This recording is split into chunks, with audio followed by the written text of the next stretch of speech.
Here we are, back in Visual Studio with our circular buffer class from the introductory module.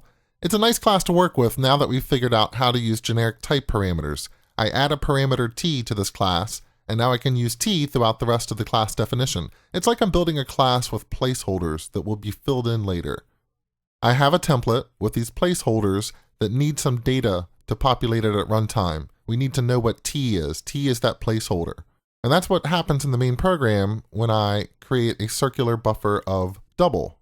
Suddenly a new type appears that uses double in place of t throughout that class definition, and I have strongly typed methods like write that only take a double now. So circular buffer is working well, but we've got some new requirements from the business.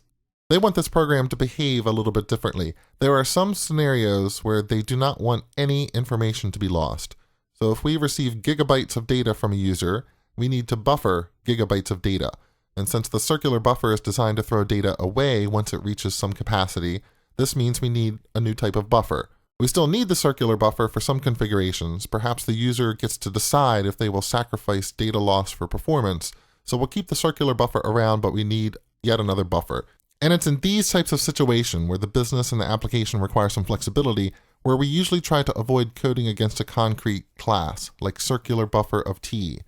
We want to raise the level of abstraction just a bit, introduce a layer of indirection, and code against an interface instead, because we can hide the implementation of different types of buffers behind an interface.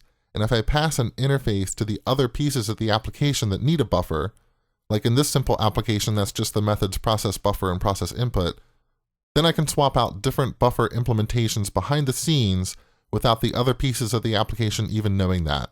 But can I mix and match generics and interfaces? The answer is yes, I can. Let's take a look.